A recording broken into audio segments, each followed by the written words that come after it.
नमस्कार, मैं हूँ रविकांत। स्वागत है आप सबका। एक बड़ा प्रश्न किया जाता है आमतौर पे कि कांग्रेस की स्थापना किसने और क्यों की। वर्तमान परिप्रेक्ष्य में देखें तो कांग्रेस एक राजनीतिक दल है और लंबे समय तक सत्ता में भागीदार रहा। आज़ादी से पहले स्वाधीनता आंदोलन में भागीदार रहा। लेकिन एक बड़ा प्रश्न उठता है, जो लोग इतिहास से परिचित नहीं हैं या जिन लोगों को जानकारी कम है इसके बारे में वो आमतौर पे उनके मन में जिज्ञासा ऐसी पैदा होती है। कांग्रेस की स्थापना के पीछे बहुत बड़ी एक ऐसी प्रवृत्ति काम कर रही थी। दरअसल कांग्रेस को स्थापित करने वाले अंग्रेज थे और कुछ अंग्रेज आईसीएस ऑफिसर थे, जो आजकल के ज़माने में आईएएस होता है, उस ज़माने में आईसीएस कहा जाता था। और जिसमें एओ ह्यूम, जॉर्ज यूल, विलियम वेटरबर्न जैसे कुछ आईसीएस रिटायर्ड ऑफिसर थे, जिनके मन में ये संकल्पना आई। और वो इसलिए आई कि वो जब इस देश के भिन्न भिन्न क्षेत्रों में प्रशासनिक पदों पर काम किए तो समाज के अलग अलग वर्गों से मिलने का उनको मौका मिला और समाज को करीब से जाना। इसके पहले एक संक्षिप्त स्टोरी मैं बता दूं कि 1857 का जो विद्रोह था उसने अंग्रेज़ों को बिल्कुल हिला दिया था। विद्रोह बड़ा ही व्यापक था और लगभग समस्त उत्तर और मध्य भारत में एक ऐसा भूचाल सा आया था जिसने अंग्रेज़ों को डामाडोल कर दिया। हालांकि उस समय शासन जो था वो ईस्ट इंडिया कंपनी का था, लेकिन ईस्ट इंडिया कंपनी व्यापारी होते हुए भी एक शासक की भांति काम करने लगी यहाँ पर, और शासक की भांति काम करने के साथ साथ अपने व्यापारिक गतिविधियों को इस तरह से सेट किया था, इस तरह से विस्तार दिया था कि उन्हें बहुत बड़ा आर्थिक मुनाफा होता था। और उस आर्थिक मुनाफे का एक बड़ा भाग, बहुत बड़ा भाग अंग्रेज़ों के शासन को जाता था, माने ब्रिटिश क्राउन को जाता था। तो ब्रिटिश की सरकार को, ब्रिटेन की सरकार को इससे बहुत बड़ा आर्थिक लाभ भी था। लेकिन जब विद्रोह हुआ 1857 का तो बिल्कुल हिल से गए थे वो। और कुछ डलहौजी की नीतियाँ थी ऐसी, हड़प नीति और गोद लेने पर प्रतिबंध लगा देना शासकों के द्वारा, और भी कई तरह की। अब उसमें विस्तार से हम नहीं जाएंगे, नहीं तो काफ़ी वो दूसरी तरफ हमें जाना पड़ेगा, उसका अलग से हम वीडियो बनाएंगे कभी। और ये स्थिति ऐसी आ गई कि ब्रिटिश क्राउन को ऐसा लगा कि अगर इस तरह से आंदोलन चलता रहा तो भारतीय इन ईस्ट इंडिया कंपनी को वहाँ से भगा देंगे और शासक धीरे धीरे हावी हो जाएंगे, तो जो लाभ की स्थिति है वो बंद हो जाएगी। हालांकि अंग्रेज इस विद्रोह से जाने वाले नहीं थे, क्योंकि उन्होंने ऐसे पकड़ बना ली थी, ऐसा जाल बुन दिया था भारतीय समाज में और भारतीय शासकों के साथ भारतीय शासन में, कि उन्हें इतनी जल्दी निकालना उखाड़ना बहुत कठिन था। लेकिन उनके मन में भी डर आ गया था कि ये अब स्थिति खराब होने जा रही है। अंत में ब्रिटिश क्राउन ने, माने ब्रिटिश शासन को ईस्ट इंडिया कंपनी से अपने हाथ में ले लिया।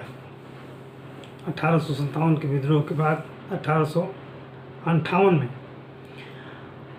जिन जिन क्षेत्रों में ईस्ट इंडिया कंपनी का अधिकार था, East India Company as a शासक काम करती थी, उसको ब्रिटिश सरकार ने अपने अधीन ले लिया और कंपनी का शासन बदल करके अब ब्रिटिश क्राउन का शासन हो गया।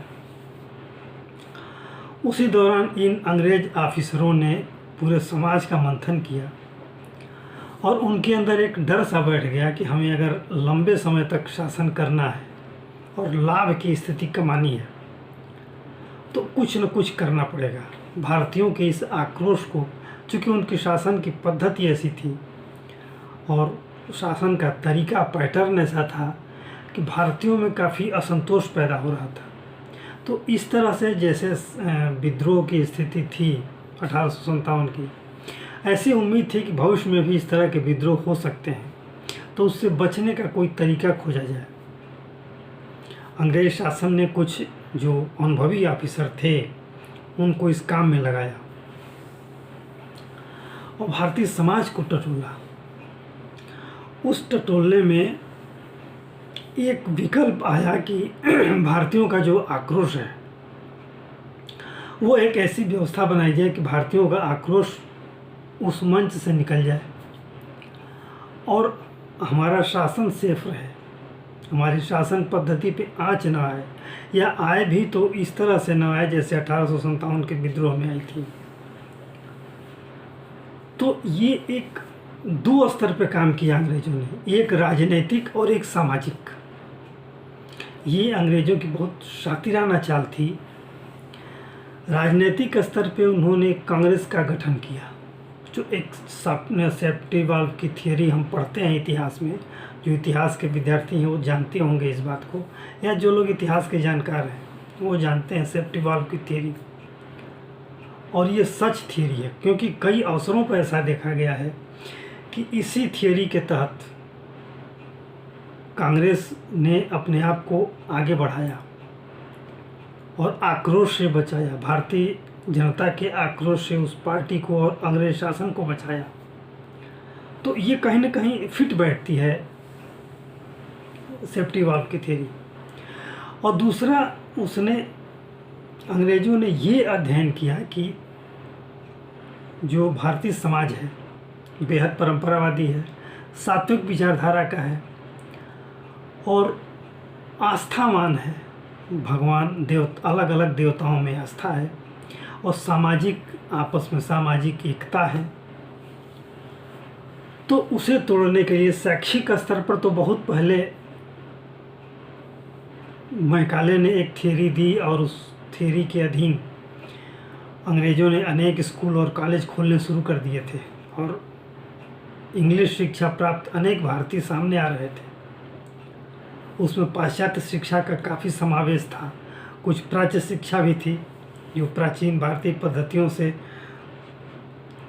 शिक्षा दी जाती थी, वो भी थी, वो अलग विषय है।